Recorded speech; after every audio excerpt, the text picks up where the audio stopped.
మన టాలీవుడ్లో ఎందరో హీరోలు ఉన్నారు. అయితే వారికి మనం ఊహించని భార్యలైతే ఉన్నారు. వారెవరు, వారు ఇప్పుడు ఏం చేస్తున్నారు, వారిలో ఎవరు సినీ ఇండస్ట్రీలో ఉన్నారు, ఈ వీడియోలో చాలా ఆసక్తికరంగా తెలుసుకోబోతున్నాం. అంతకంటే ముందు మన ఛానల్ని ఎవరైతే మొదటిసారి చూస్తున్నారో మన ఛానల్ని సబ్స్క్రైబ్ చేసుకొని సపోర్ట్ చేసేయండి. ముందుగా చూసినట్టయితే Nikhil happy days, Swamy Ra Ra, Karthikeya part 1, part 2 మంచి విజయాలైతే అందించాయి. అంతకంటే మంచి మంచి మూవీస్ అయితే ప్రజెంట్ ఇప్పుడు యాక్ట్ చేస్తున్నారు మన నిఖిల్ గారు. ఇతడి భార్య పేరు పల్లవి. ఈమె హైదరాబాదులో డాక్టర్గా పనిచేస్తున్నారు. నెక్స్ట్ శర్వానంద్ రన్ రాజా రన్, శతమానం భవతి, ఎక్స్ప్రెస్ రాజా ఇలాంటి మంచి మంచి సినిమాలు అయితే ఇతని ఖాతాలో అయితే ఉన్నాయి. ఇతని భార్య పేరు రక్షితారెడ్డి. ఈమె ప్రస్తుతం సాఫ్ట్వేర్ ఇంజనీర్గా పనిచేస్తున్నారు. నెక్స్ట్ చూసినట్టయితే సత్యదేవ్ బ్లఫ్ మాస్టర్, జ్యోతిలక్ష్మి వంటి సూపర్ హిట్ మూవీలు ఇతని ఖాతాలో అయితే ఉన్నాయి.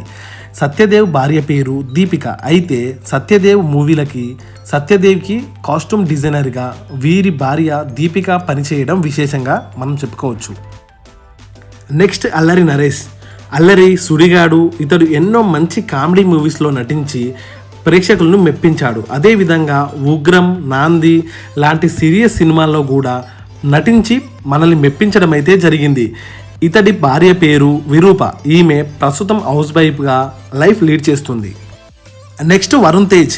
ముకుంద, ఫిదా, తొలి ప్రేమ వంటి హిట్ సినిమాలు ఇతని ఖాతాలో అయితే ఉన్నాయి. ఇతని భార్య పేరు లావణ్య త్రిపాఠి. లావణ్య త్రిపాఠి గారు ప్రస్తుతం టాలీవుడ్లో హీరోయిన్గా కొనసాగుతున్నారు. Next young hero Suhas. Colour photo, writer Padma Bhushan, Ambajipeta, marriage band వంటి హిట్ సినిమాలు ఇతని ఖాతాలో అయితే ఉన్నాయి. ఇతని భార్య పేరు నాగలలిత. ఈమె ప్రస్తుతం హౌస్ వైఫ్గా లైఫ్ లీడ్ చేస్తుంది.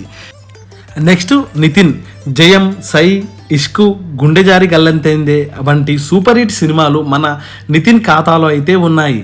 ఇతడి భార్య పేరు శాలిని. ప్రస్తుతం శాలిని హౌస్ వైఫ్గా లైఫ్ లీడ్ చేస్తుంది. ఇంతకు ముందైతే లండన్లో సాఫ్ట్వేర్ ఇంజనీర్గా జాబ్ చేసేది. గాయ్స్, ఇలాంటి వీడియోస్ ఇంకా కావాలనుకుంటే మన ఛానల్ తప్పకుండా సబ్స్క్రైబ్ చేసి పెట్టుకోండి. అదేవిధంగా మీ సపోర్ట్ నాకు ఉంటుందని ఆశిస్తున్నా. ఈ వీడియోకి తప్పకుండా ఒక